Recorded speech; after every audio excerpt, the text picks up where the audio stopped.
Desde o início dessa semana, o ex-governador e deputado estadual Leonel Pavão está internado depois de sofrer um AVC hemorrágico durante uma aula de pilates. Ele segue em coma induzido, em estado grave, na UTI. E segundo o Ministério da Saúde, são cerca de 200 mil casos por ano. Pois é, hoje o AVC, o acidente vascular cerebral, já é a primeira causa de morte e a segunda de incapacidade no Brasil. Mas, afinal de contas, quais os tipos de AVC? O que causa isso? Existe alguma forma de prevenir? É o que a gente vai saber a partir de agora. Acompanhe a reportagem. A cada passo, uma superação. Aos poucos, Deise recupera os danos causados por um AVC. Há 6 meses, a doméstica de 43 anos viu a rotina e a vida mudarem depois de passar mal. As sequelas foram grandes. Ela perdeu os movimentos do lado direito do corpo e hoje tem dificuldades na fala.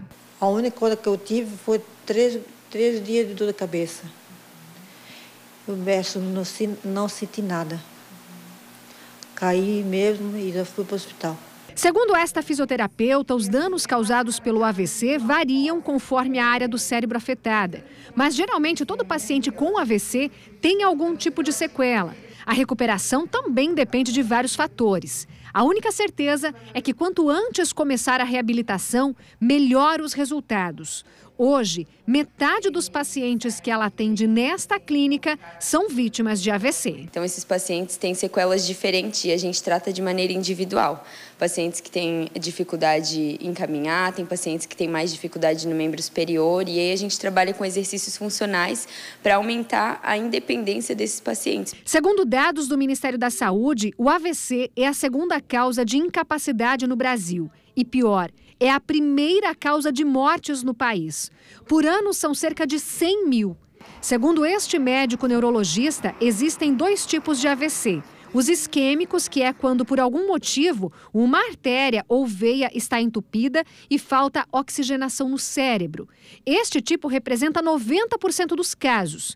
E o AVC hemorrágico, que acontece quando há sangramento no cérebro causado por aneurisma ou problemas de pressão alta. Então, a gente pode ter alguns tipos de hemorragia que são espontâneas, que a gente fala que são as hemorragias intraparenquimatosas, muitas vezes causadas por hipertensão, e algumas situações a gente tem hemorragias subaracnoideias, ou que são causadas por aneurismas cerebrais, muitas vezes. Em geral, os AVCs hemorrágicos eles tendem a ser mais graves do que os AVCs isquêmicos. Desde o início dessa semana, o ex-governador de Santa Catarina e deputado estadual, Leonel Pavão, está internado em um hospital de Balneário Camboriú por causa de um AVC hemorrágico, este tipo mais incomum.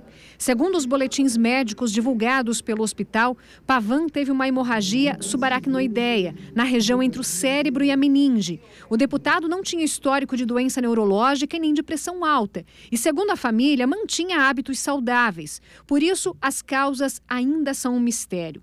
Mas, conforme especialistas, boa parte dos AVCs poderiam ser evitados, já que a causa está relacionada aos hábitos de vida, como o sedentarismo e estresse. Alguns pacientes com AVC, eles já apresentam fatores de risco antes do AVC. É o caso da hipertensão arterial, é o caso da diabetes, do tabagismo, da obesidade. Ainda conforme o médico, apesar desta estatística da prevenção e de tão grave, é difícil saber se uma pessoa vai ter um AVC.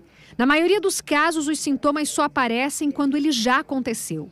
Outro fator importante que pode determinar a vida ou a morte é o tempo de socorro.